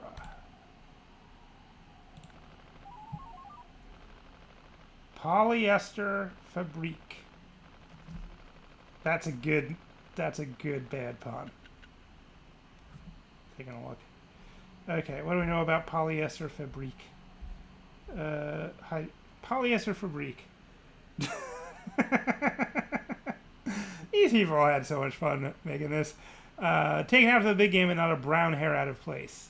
That doesn't sound contrived. Final score, All-Stars 4, Dragnet 3. Souvenir of dinner at Polly's favorite restaurant. She sang the bell song between coffee and dessert and a standing ovation. Hobbies, needle-pointing scenes of famous disasters, playing old Caruso records, and designing tarot cards. Which I find way more interesting, actually, than the opera. Anyway.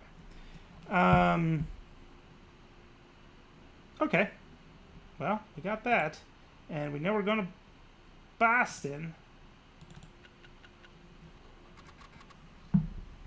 Welcome to Massachusetts, the Bay State. I did not... Oh, I guess I did know that. Massachusetts is the birthplace of basketball. The game was invented in Springfield in 1891. That's true by James Naismith, who I believe, though, was a Canadian. But at the YMCA, there was a great Dave Hickey essay all about it. Or partly about that. About basketball. All right, we can go back to Boise, Atlantic City, Phoenix, or Topeka.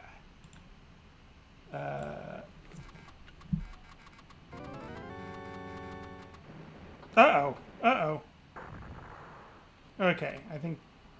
Yeah, that makes sense. I bet they're hiding out at the Tourist Bureau. I am apparently right by the amount of disk loading.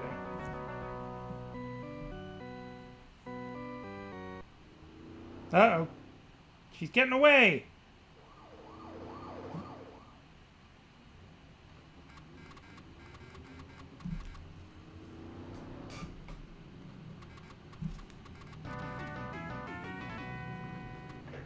Ah, ooh! See, now they're personalized. That is actually polyester fabrique. Very nice.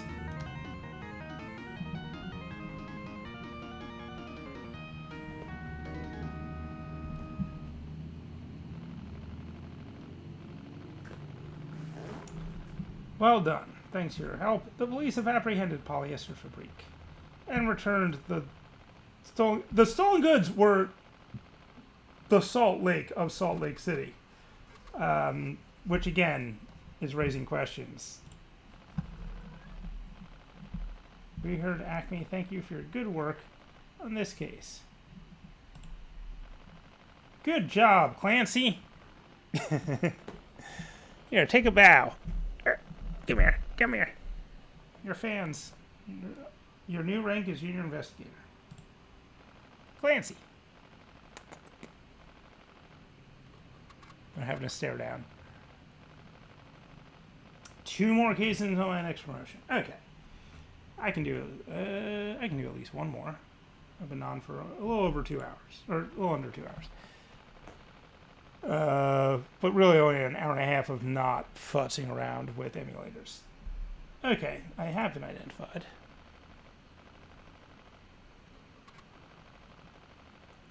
What are you swiping at? Clancy. The Hollywood sign. Again, this seems unlikely. It was stolen by a masked female with 5 cranes and blimps. I don't know how you, okay. Your assignment, track the thief from San Francisco to her hideout and arrest her. Let's do it. You must, come on.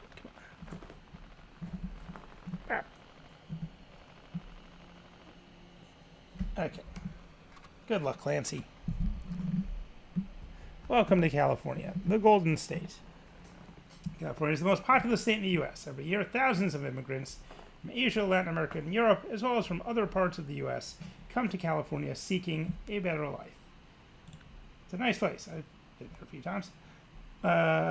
These are all nice places as well. So which one are we going to go to? Historical Society.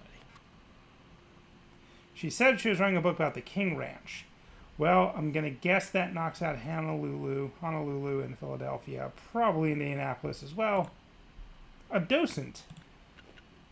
She wanted to join an astronaut training center. Again, oh, San Antonio, definitely, because I believe that is where Richard Garriott, creator of Ultima's father.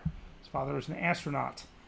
His father was a notoriously unpoetic man. When Garriott asked him what it was like in space, he said it was kind of like scuba diving. Well, let's see if we can get a hint about... Oh, don't go to sleep. Yeah, this isn't...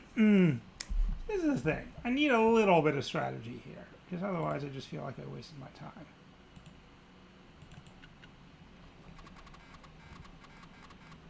I don't even know why you have the depart button anymore. Yes, the Alamo. She's in the basement. Uh-oh. Hey, that looks like a henchman type. I am correct. The Garden State. Where could that be? All right, baby, we're heading to Atlantic City. But first, I guess I am just going.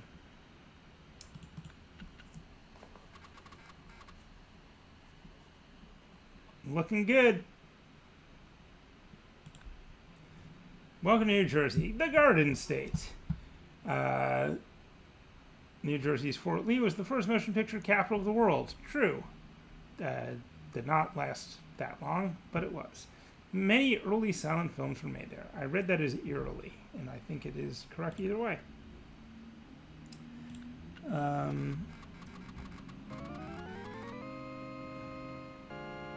So yeah, this looks lovely. I feel like maybe I'm learning a little less, given that as an American adult, I know at least 40 of the 50 states. She is writing a history of the Apostle Islands. I'm guessing that would be...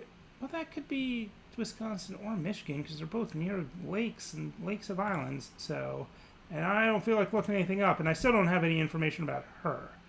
Oshkosh, you say. I believe that is... Again, could be Michigan, could be Wisconsin, given my level of knowledge. Okay, Green Bay is definitely Michigan. Right? No, Wisconsin.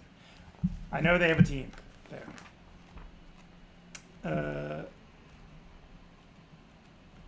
Pretty sure we're talking about Wisconsin, right? You got your Milwaukee. Sports.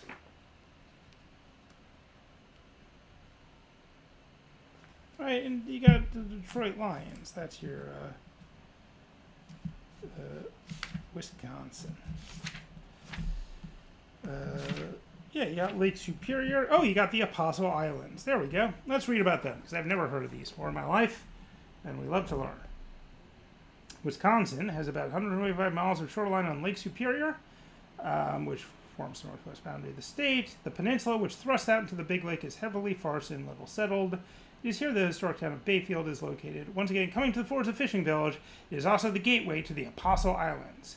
There are 22 Apostle Islands, chief of which is Madeline, settled first by the Chippewas, who stayed for 120 years, welcoming such notables as Father Jacques Marquette. Madeline Island is the only one of the apostles with a permanent settlement. 2 ferries, each carrying 9 cars and about 150 people, make frequent crossings from Bayfield. These wild, remote, scenically spectacular islands are now part of the National Park Service. Campfire lectures and nature walks are regularly conducted by park rangers in season.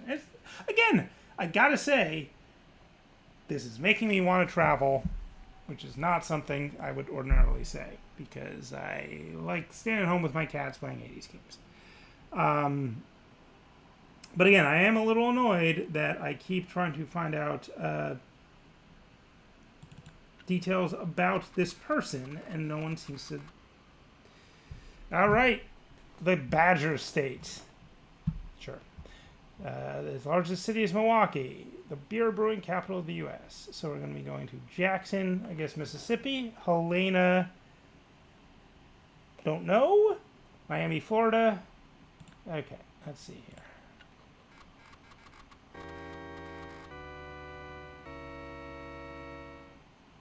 I heart crime. Uh-oh. That's... She was looking for a poker game. Finally, something. And obviously we're going to Florida. But I guess let's try to... Fine. One fun fact. 3/4 of the oranges and grapefruit grown in the U.S. Largest supplier of natural sponges. I did not know the second part. Ooh, Hartford or Wilmington. This is going to be exciting. Uh-oh. Uh-oh. We're there. And that is not good. Because we don't know enough.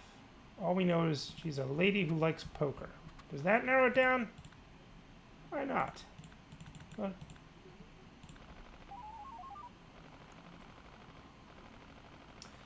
Well, it's definitely not Carmen. Okay, well, you know, I think this game teaches you some valuable police stuff, which is that if you know, in your gut, you know who did it, but you don't actually have the evidence, just make it up, right? Because, right, clearly not Carmen Sandiego, because she's the big boss. Who is my other option? Wendy Popper. So obviously it's Wendy Popper, right? We can all agree on this. So all we have to do is find out a fact about Wendy Popper and pretend, tell Interpol that we know it. Which we do in a sense, because we have this scrapbook with these facts, and clearly it's her. Halftime Madness. Wendy and the lead guitarist from Reeking Sewage tear things up at the stadium. See, these are just Brøderbund employees having fun. They're not even trying anymore. Gorgeous red hair. There we go.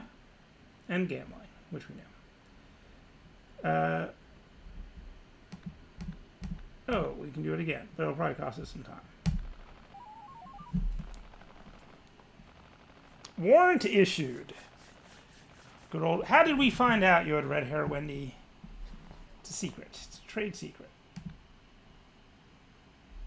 And again, you're probably holed up at the good old Tourist Bureau. Nope.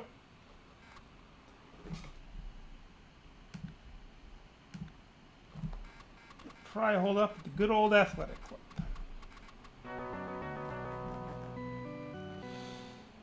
Now, the game obviously knows that I did not find that fact out in a legit way.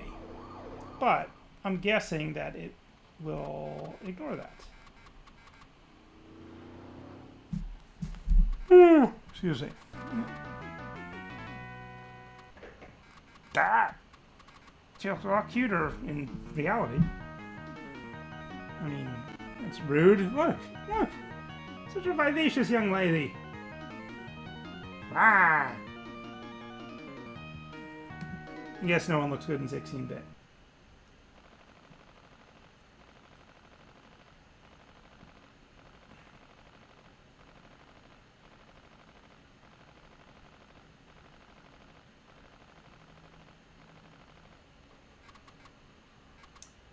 The stolen goods, remember, being the entire Hollywood sign. I mean, it'd make more sense if it was...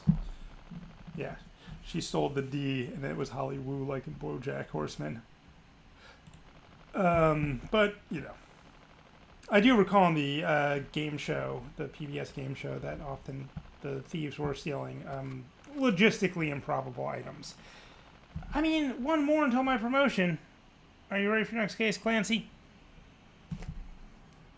Hey, buddy. You ready? All right. One more. One more, and then we'll call it.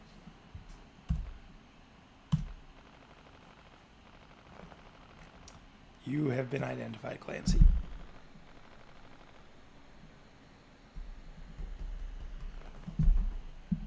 Mike Herwig, investigator.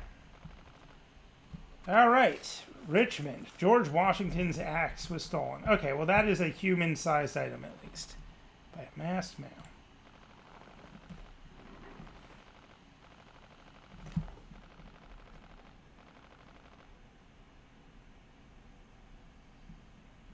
Your assignment.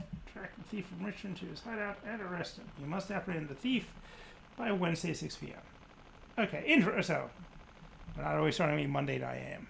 That's different from the Apple II game, but still the same amount of time. Welcome to Virginia, the Old Dominion. Virginia is the site of Monticello, the home designed by and occupied by Thomas Jefferson, an architect and inventor, as well as a president of the U.S. I feel like president should be capitalized there. Whatever. Providence and Montpelier. Research on the oldest city in the U.S. I believe that is Providence. But I need to find out more about whoever it is. He was raven-haired in a state that is a peninsula. Monster Island. Okay. Honestly, don't know where Montpelier is. I'm not going to worry about it right now. I do know where Rhode Island is. I've even been there. Providence. And yeah, Providence is the oldest because it's the most Lovecraftian. Makes sense. Providence, capital city, was founded in 1636 by Roger Williams, who was banished from Massachusetts for his non-compromised views on religion. I mean, is that the oldest city? And is Rhode Island really a peninsula?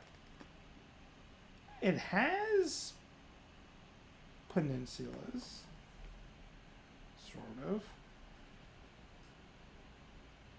I mean, it's all very old. But oldest? It's not Miami. I don't know where Montpelier is the thing.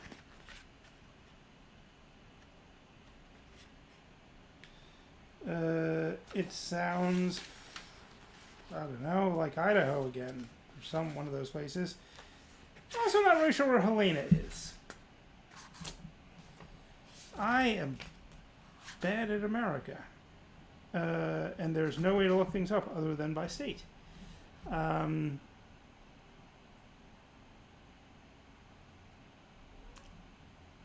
mean, it's got to be Providence, right?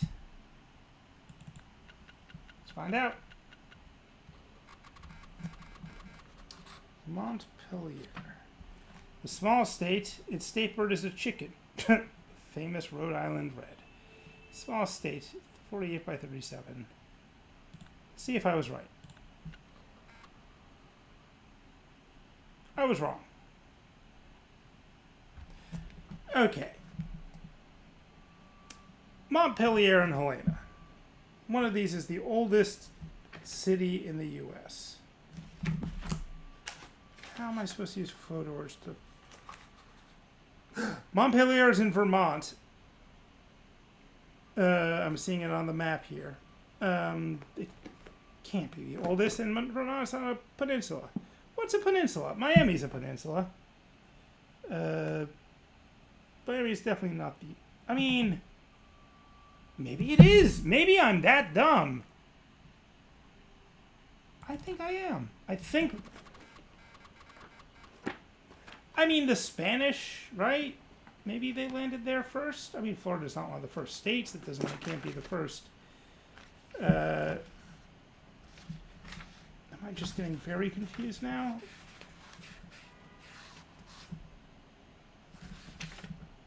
Florida. Practical information. Miami, 378. See if you tout.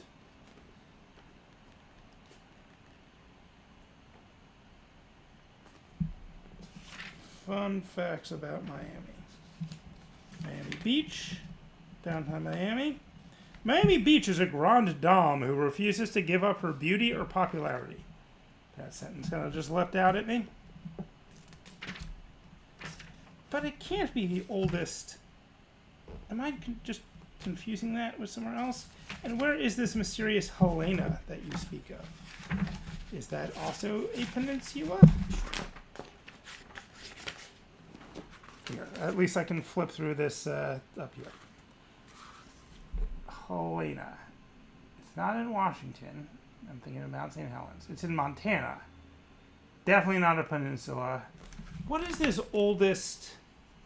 Can I just, whatever. Go to Miami. Welcome to Florida, the Sunshine State. Yeah. We've been here. And we know the guy's raven-haired, but that's all we got. There we go. What? Don't flash me. Please don't flash me. Oh, okay. You've got a bunch of watches. So, watches were sold in the 80s. He asked for a Yale University catalog. Oh, that kind of narrows it down. But let's talk to someone else to see if maybe he was noshing on nachos. Okay, I feel like that's enough info. Yale's not in Hartford, but where the hell is Yale? New London? No, that's Connecticut College. New Haven. Close enough. Male. Tex-Mex. I guess, yeah. And black hair. It must be Carl Lafong. Let's take a look at good old Carl Lafong. Carl Lafong. Whoop. Where'd you go, buddy? Mud Peddler Extraordinaire. I like this guy. Good mustache. Carl's 1,000th sale at Fragrant Pines Marina and Ski Lodge Estates. What a guy. He looks much better since he dyed his hair black. He come in for breakfast for huevos rancheros. Palm reading at Madame Lasagna's. Get VH pencil to change oil in car. Tape the Chicago Bears game. Wendy Popper concert. Oh, they're all friends. That's nice. All right. Back in action. And right, we're going to Hartford. Because close enough. Look at lovely Connecticut. Yep. That's what I think of. A bridge that looks like a storage container. The Constitution State. Connecticut is one of the 6 New England states. It is known for its picturesque scenery and its many covered bridges. Exciting. Connecticut's fine. Connecticut's known for Al Columbia. That's Connecticut's claim to fame as far as I'm concerned.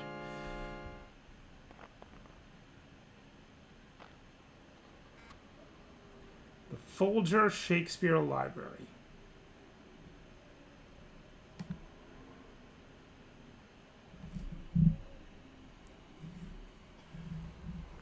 Seems like the sort of thing Vermont would have, because I don't know what else they're going to do in Vermont. Right, that's the logic that has got me through. Let's see, the Folger Shakespeare Library. 196, Montpelier. Dominated by the State House. But in July and August, there is the Champlain Shakespeare Festival. So they do like their Shakespeare. Not seeing the...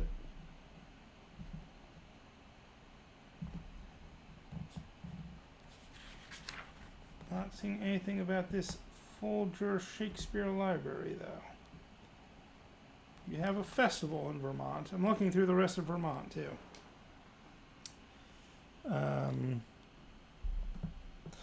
Now, note that I did not buy these books just to stream this. I understand that looking at a person reading a book is not actually the most exciting thing in the world. But I did get these so that when my students play this game, and some of them hopefully will pick Carmen Sandiego as their key game for that week, they'll be able to do it the right way. That is the idea. There's a Brown Derby in Montpelier. It's a good restaurant. Okay. Washington, sure. Yeah, there it is. 345. Folger Shakespeare Library.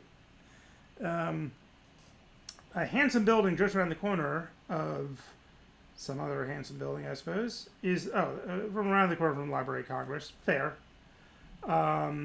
is the Folger Shakespeare Library, containing the largest Shakespearean collection in the world. It also is a model of the Globe Theatre, in which many Shakespeare slaves were first performed, plus a large exhibition gallery with a wide assortment of Elizabethan-era relics. You may attend a play presented by the Folger Theatre Group, but plan ahead. Tickets are hard to come by. I am genuinely learning. Hey, welcome back, Bertez. Amiga. We have upgraded to the Amiga because I did not have this game on the Apple.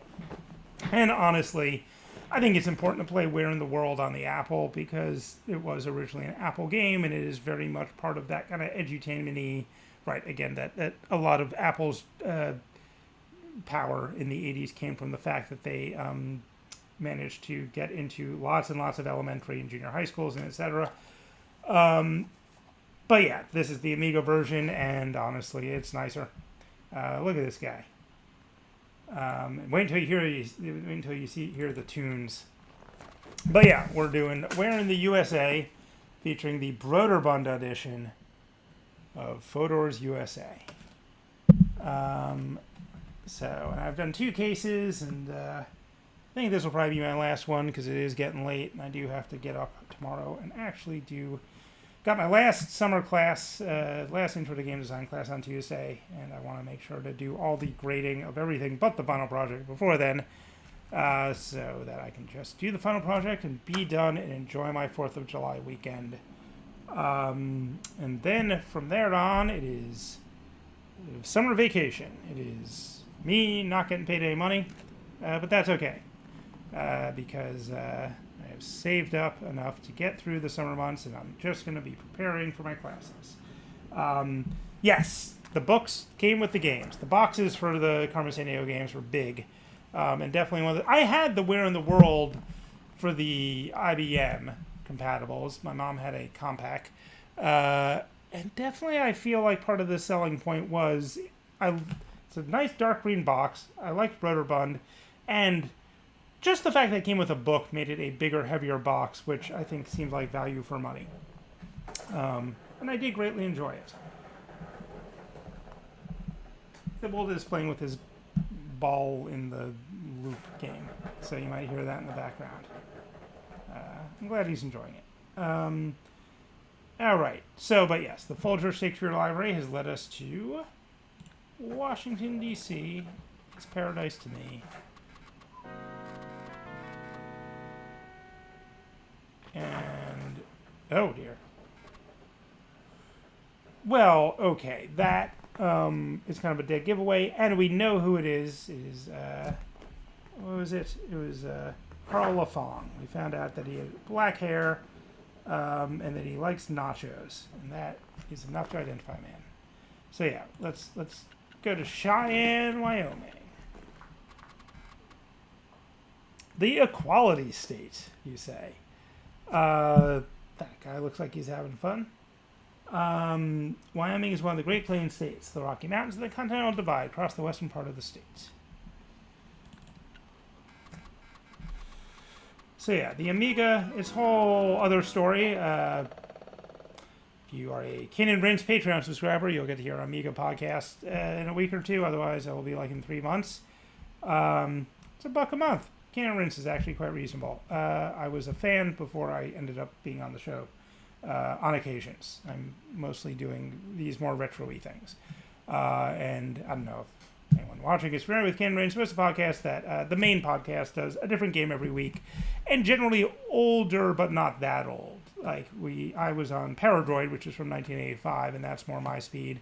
But usually they're doing like 2007 to 2030, like not the last year or two, some 90s stuff, some early 00 stuff, some 80s stuff, but usually things that are like old enough that it's cooled down and you can actually just have a sane discussion of it, but not retro per se. But here I am. The gang is in town. Yes.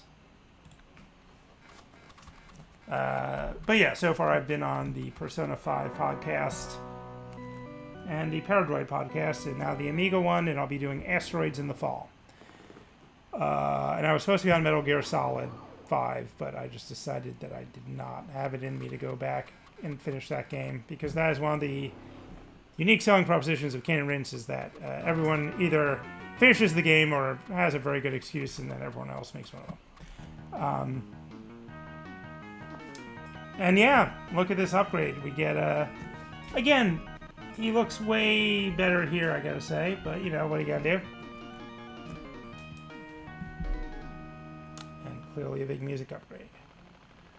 Well done. Thanks for your help. Police have apprehended Carl Lafong and returned the stolen goods, which was Washington's axe. I guess he chopped down the cherry tree with.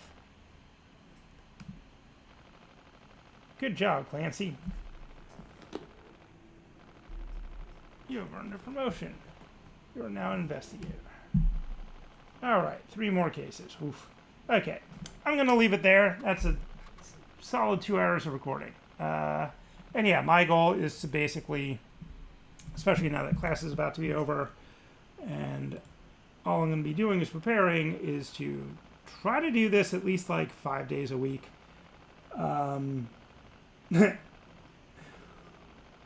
Yeah, I didn't even think of that.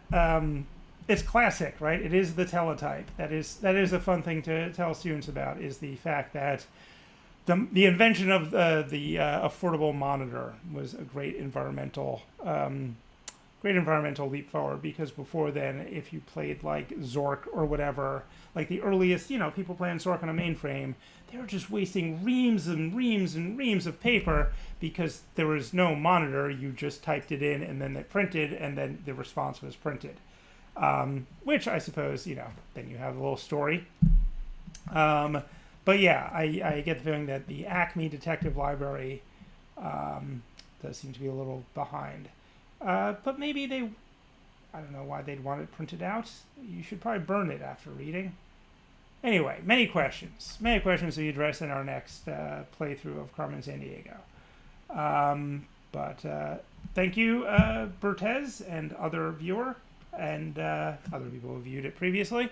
I will be putting this up on my YouTube page, which you can find, I don't know, Google YouTube, Jesse Fuchs, Amiga, sure would do it. I can't figure out how to place the link that on here, but it is on my Twitter page. But yeah, more 80s. I'm going to be going through as many of my key games as possible and playing hopefully at least an hour or 2 of each one, so that I can talk about them in more than secondhand terms. All right. Good night, everyone.